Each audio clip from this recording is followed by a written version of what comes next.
First headline, వంశీని గంటల కొద్దీ విచారిస్తున్నారు పోలీసులు. ఆయన స్టేట్మెంట్ ని రికార్డ్ చేస్తున్నారు. ఆ తర్వాత వైద్య పరీక్షలు నిర్వహించి ఎస్సీ/ఎస్టీ కోర్టుకి తరలిస్తారు. ఎందుకు అరెస్టు చెప్పలేదు అని వంశీ భార్య ప్రశ్నించారు. తప్పు చేస్తే శిక్ష తప్పదని టీడీపీ నేతలు అంటున్నారు. తాము ఎవరిపైనా కక్ష సాధించడం లేదు అన్నారు.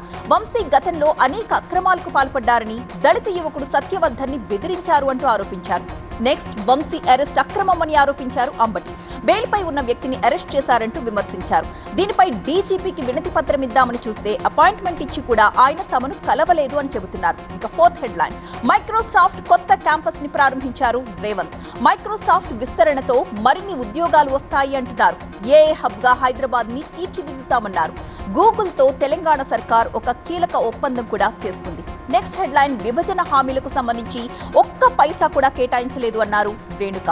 తెలంగాణపై వివక్ష చూపించారని అన్నారు కాంగ్రెస్ ఎంపీలు. కేంద్రం తెలంగాణకు చేసిందన్నారు నిర్మల. విభజన నాటికి మిగులు బడ్జెట్లో ఉన్న రాష్ట్రం అప్పుల్లో కూరుకుపోయింది అన్నారు ఆమె. ఇక సిక్స్త్ హెడ్లైన్, ఇరిగేషన్ పై చంద్రబాబు సమీక్ష. నిర్మాణంలో ఉన్న ప్రాజెక్టులతో పాటుగా కొత్త వాటిపైన కూడా చర్చించారు. టూరిజం శాఖ పైన రివ్యూ చేశారు సీఎం.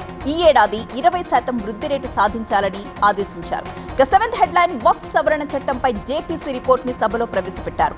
తమ అభిప్రాయాల్ని పట్టించుకోలేదు అని ఆగ్రహించాయి విపక్షాలు. మరొక వైపు కొత్త ఐటీ బిల్ ని లోక్సభలో ప్రవేశపెట్టారు నిర్మల. బిల్లును సెలెక్ట్ కమిటీకి పంపించారు. ఇవి ఇప్పటివరకున్న 7 మెయిన్ హెడ్లైన్స్.